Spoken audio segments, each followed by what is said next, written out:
Salom barchaga, bu Doniyor Safarqulov. Mana bu My Talking Angela 2 yoki shunchaki hamma biladigan Talking Angela yo'nalishida qanday to'g'ri shorts video olishni o'rganamiz. Xo'p, katta video emas, shorts haqida 9:16 razmerdagi video haqida bugun gaplashamiz. Buni ko'pchilik to'g'ri qilishni bilmaydi. O'shani men sizlarga tushuntirib ketishga harakat qilaman. Nega prosmotr olmayapti yoki nimaga prosmotr kam bo'lyapti degan savollaringizga javob berishimiz mumkin. Yana bir narsani aytib ketayin.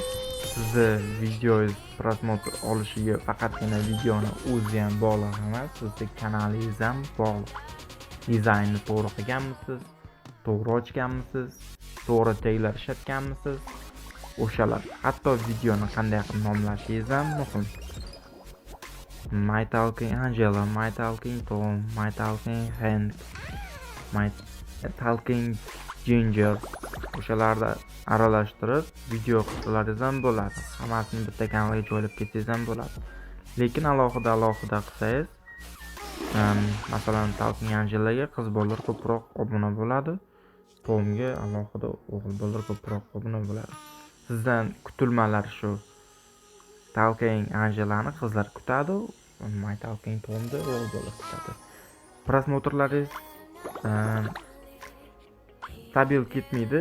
Qaysi videongizni qo'yganingizda shunga ko'proq ko'rishadi. Tushuntira oldim deb umid qilaman.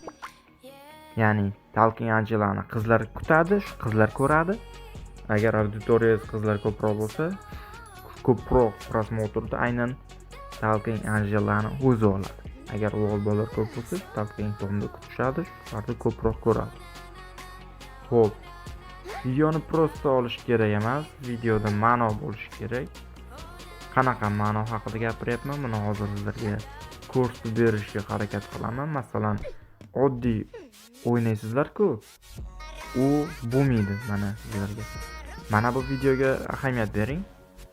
Bu yerda 2012-yildagi Talking Angela, keyin My Talking Angela 1 2015-yilda chiqqan deyapti. Keyin My Talking Angela 2. Mana hozir o'ynayotgan o'yinimiz 2021-yilda chiqqan. Mana shu ko'rsatib berilgan. Bu yerda ma'no bor, bu yerda farqlari ko'rsatib berilgan. Mana bu kanalga kirib, videolarni analiz qilib, shularni videosiga o'xshashroq endi ko'chirmaysizlar.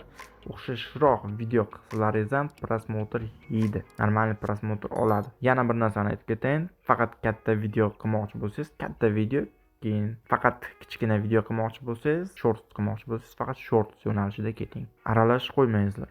Men sizlarga bugun shuni yetkazmoqchi bo'ldim, o'sha narsalar haqida gapirmoqchi bo'ldim. My Talking Angela bo'yicha katta video qilish haqida alohida keyinchalik video qilib chiqaraman.